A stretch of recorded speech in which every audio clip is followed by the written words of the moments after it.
Nak jadi apa? Nak jadi penceramah agama. Sebab modal ayat liok saja. Cakap sejam, buat lawak sikit, buat cerita sikit, baca hadis dhaif pun boleh, palsu pun okey, sampul tetap sama. Lagi banyak orang gelak, lagi banyaklah orang panggil. Dia menjadi entertainment. Dan kalau ada fakta yang benar, tidak akan disebut. Kerana kalau sebut yang benar, nanti akan jadi masalah. Maka ramailah penceramah dengan berbagai gaya. Sebahagiannya program reality yang memang diasuh ketika mana nak menangis, ketika mana nak bersedih, muka absolutely seperti seorang pelakon. Ketika dia menangis ialah dia telah dilatih menangis. Tuan-tuan tengok pelakon-pelakon yang berlakon watak-watak di dalam filem mereka. Mereka menangis, kita pun menangis. Sebenarnya mereka berlakonnya. Tapi tak apalah, mereka menghayati watak.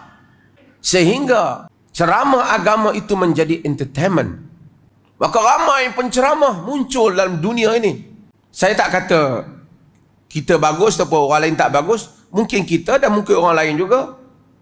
Mungkin sebahagiannya bagus. Tapi mungkin juga sebahagiannya menjadikan inilah sumber pendapatan. Berlatih untuk berceramah bukan kerana nak menyampaikan apa yang dia yakin ini yang wajib disampaikan, tetapi kerana dia rasakan ini adalah sumber pendapatan. Jadi ustaz naik kereta mewah, orang bagi makan free.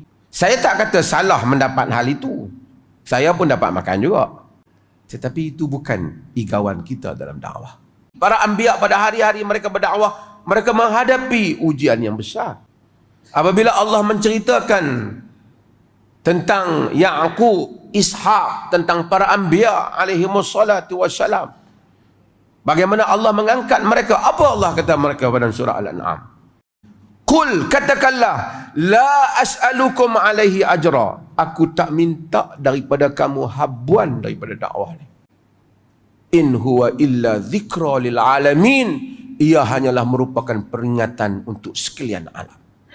Itulah dakwah para anbiya. Dengan dakwah itu mereka menghadapi rentangan 1000 tahun dakwah Nabi Nuh. Pengikutnya hanya berapa puluh orang. Dia tidak mengubah agenda dakwahnya. Dia tak kata tak apalah dah hampa tak mau, dah depa tak mau, kita buat cara lain lah pula.